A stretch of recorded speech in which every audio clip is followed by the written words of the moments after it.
আসসালামু আলাইকুম প্রিয় ভাই বোনেরা, আশা করি আপনারা সকলেই ভালো আছেন। আজকে এখানে অনেক বিষয়সমূহ থাকছে এবং বাংলাদেশকে সোনার বাংলাদেশ আগামীতে এগিয়ে নেবার জন্য আমাদের কিছু কাজ করবার রয়েছে, সকলেরই দায়িত্ব রয়েছে। সেই জায়গা থেকে আমার কাছে মনে হলো যে আমার এই ভিডিওটা করতে হবে। প্রথমত যে জায়গাটা বলবো সেটা হচ্ছে জামাতে ইসলামী, তাদের আসলে অবস্থান কোথায়।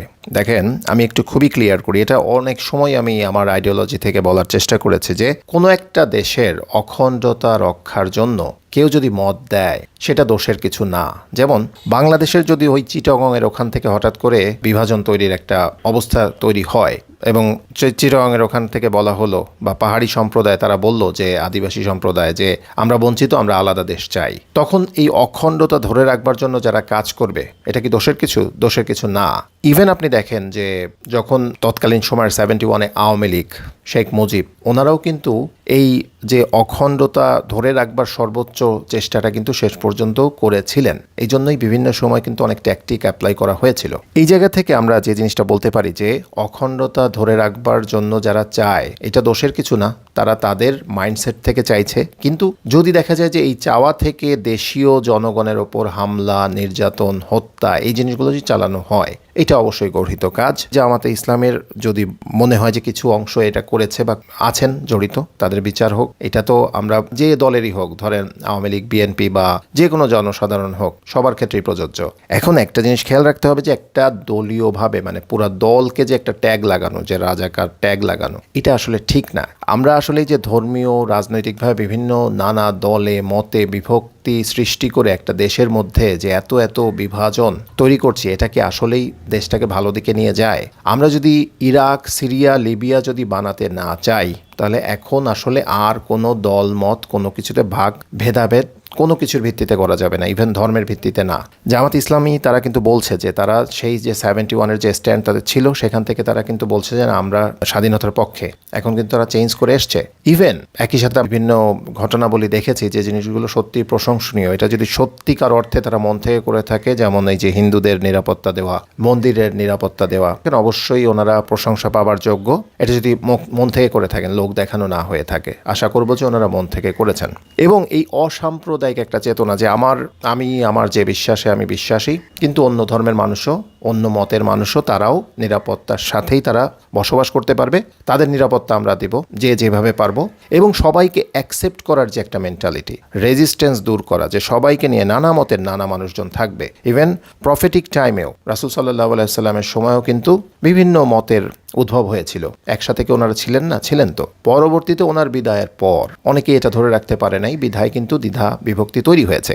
আমাদের এখন ওই জায়গাটায় আসতে হবে। আরেকটা জিনিস বলি যে একটু বাড়াবাড়ির জায়গাটা, যেমন 71-এ যে বাড়াবাড়িটা হয়েছে, যে ধরেন যারা মুক্তিযুদ্ধে গেছে তাদের বাইরেও তো অনেক মানুষ ছিল যাদের পরিবার থেকে তারা সন্তান পাঠিয়েছে, সাপোর্ট করেছে, তাদের আত্মীয় স্বজন ছিল, এরপরে সাফারার হয়েছে এবং তাদের একেবারেই আসলে মনে প্রাণে তারা মুক্তিযোদ্ধাদের পক্ষে ছিল। এখন মুক্তিযুদ্ধে সরাসরি অংশগ্রহণ করে নাই বিধায় যে তারা রাজাকার হয়ে যাবে, এটা তো কথা না। বাট এই একটা চেতনা কিন্তু এতদিন চলেছে। সেম জিনিস তো এই যে এই গত 1 মাস ধরেও আমরা দেখতে পারছি যে অনেকেই একটু বাড়াবাড়ি করছেন যে কই ভাই, আপনি তো রাস্তায় ছিলেন, আমাদের সাথে কি আন্দোলনে ছিলেন, আপনি কি সোশ্যাল মিডিয়াতে কিছু বলেছিলেন, আপনি তাহলে রাজাকার। এই যে একটা ট্যাগ লাগানো এবং ভাগ করে ফেলা, এইটা কখনোই কোনো জায়গার জন্য ভালো না। বাংলাদেশি যে জনগণ রয়েছে তাদের যদি শান্তি, নিরাপত্তা সবকিছু নিশ্চিত করতে পারি এবং সেই ম্যান্ডেট নিয়ে যদি আমরা সকলে একসাথে মিলে কাজ করতে পারি, ওইটাই আমাদের জন্য মঙ্গলজনক। বিভিন্ন বিভাজন যতই সৃষ্টি হবে তত ফরেন পাওয়ার তারা এসে আরও স্ট্রং একটা হোল্ড তৈরি করবে, যেটা কখনোই কোনো দেশের জন্য ভালো না। এই জন্য আমি সকলকেই বলবো যে আপনার রাগের জায়গা রাগের, প্রতিশোধের জায়গা প্রতিশোধের জায়গায় রাখেন। আমরা শুধু এতটুকুই চাই যে দেশীয় সকল মানুষের শান্তি, নিরাপত্তা এবং সারা বৈশ্বিকভাবে সবাই যেন শান্তিতে নিরাপত্তার সাথে থাকতে পারে, বসবাস করতে পারে, এটাই আমাদের চাওয়া হবে। কিন্তু ওই যে কোনো কাউকে একটা ট্যাগ লাগিয়ে দেওয়া এবং তারপরে সেইটা বছরের পর বছর চলতে থাকা, তাদেরকে একঘরে করে ফেলা, এই জিনিসগুলা, এই সংস্কৃতিগুলা ভালো না। যারাই রাজনৈতিক স্বার্থে, ক্ষমতার স্বার্থে এই কাজগুলা করবে, এখনো করবে, আগামীতেও করে যাবে, তাদেরকে আসলেই কারো সমর্থন দেওয়া উচিত হবে না। কারণ ওইটা তারা ওই নিজ নিজ স্বার্থেই করবে, যে divide and rule, divide and rule. এই ডিভাইড অ্যান্ড রুল পলিসিটা যে এতটাই ন্যাক্কারজনক এবং এতটাই ক্ষতিকর যে কোনো দেশের জন্য, যে কোনো ভূখণ্ডের জন্য, যে কোনো মানুষের, একটা জনগোষ্ঠীর জন্য, এটা আমাদের তো আর সেকেন্ড টাইম বলে বোঝানোর কিছু নাই। না বুঝলে স্টাডি করতে হবে। জাস্ট কিপ গোয়িং, যে সকলেই এক হয়ে কাজ করে যাওয়া।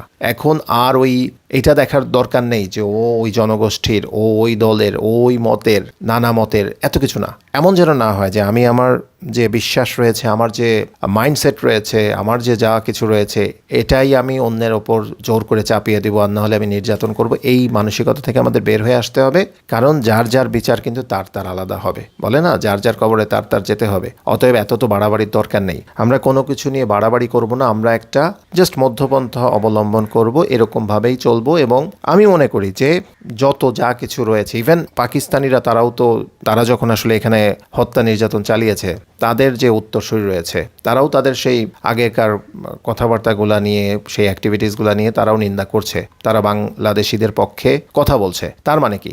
একই সাথে আরও একটা জিনিস অ্যাড করতে চাই, যে প্রতিবেশী কোনো রাষ্ট্রের সাথে আমাদের কোনো রকম বিদ্বেষ, কোনো কিছু না।